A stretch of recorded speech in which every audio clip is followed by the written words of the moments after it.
When you open up a can, you may not notice the lining inside, but believe it or not, that lining may contain a synthetic estrogen. That's right, a sex hormone, and it's in almost every single can we consume. As part of a Fox 5 investigation, we decided to have some of the cans of food you eat every day tested, and wait until you see the results.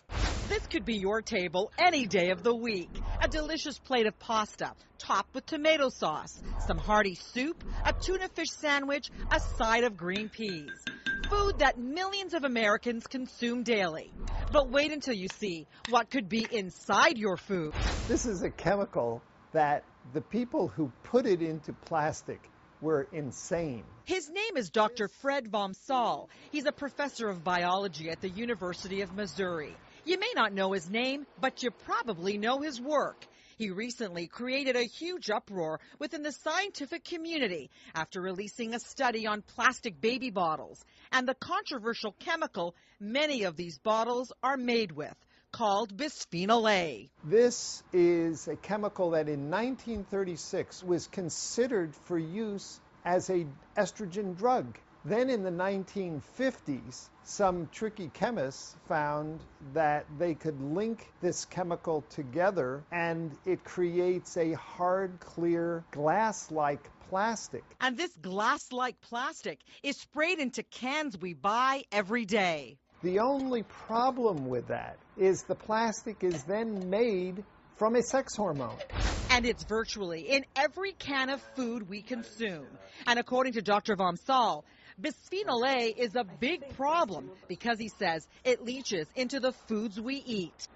And when you heat this plastic or put tomato sauce in it, the acid degrades the plastic, and then the food that's in there is full of this sex hormone.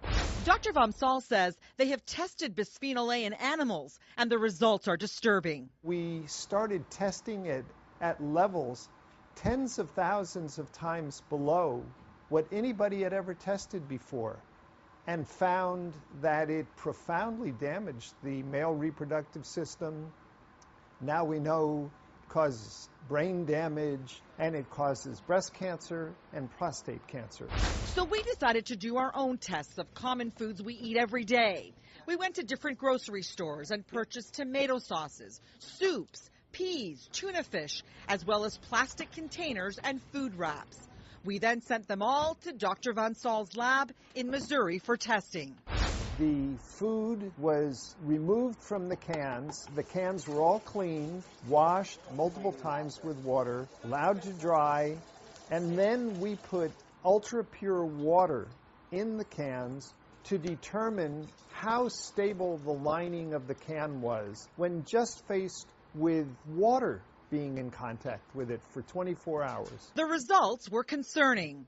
Every single product here put out an amount of bisphenol A that would be in the danger zone. The highest levels measured in micrograms were found in cans of Hunt's tomato sauce, followed by Red Pack, Del Monte peas, the Star-Kissed tuna, and the Rubbermaid plastic container. This is a chemical that can alter the way your cells function at below a trillionth of a gram, 1 million times lower than this. And he says if the research on animals doesn't concern you, this will.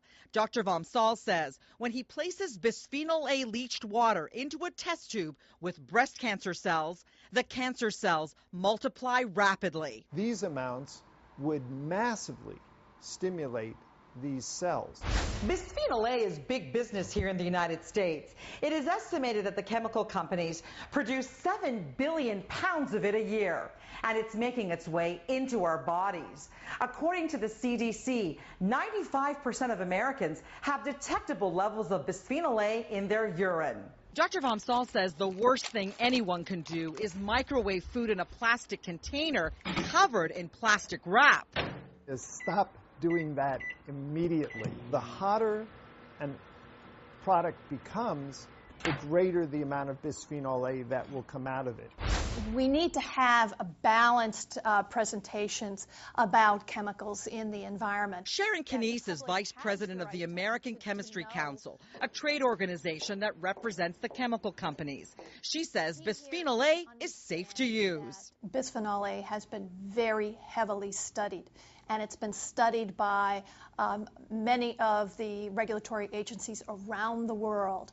And consistently, they have stated that for the current uses, that bisphenol A is safe. The FDA tells us it is actively reviewing the safety of bisphenol A, and in a statement adds, considering all the evidence, including the very low dietary exposure to BPA, and the fact that bisphenol A has not demonstrated adverse effects when consumed by animals in amounts far higher than humans would consume, FDA sees no reason at this time to ban or otherwise restrict the uses now authorized. It has never been banned by any country around the world, and we're confident in its use. Dr. Vom Saal says the FDA and other federal agencies are working with antiquated data. There are 700 published scientific studies about the health effects of bisphenol A that the FDA has never gotten around to looking at.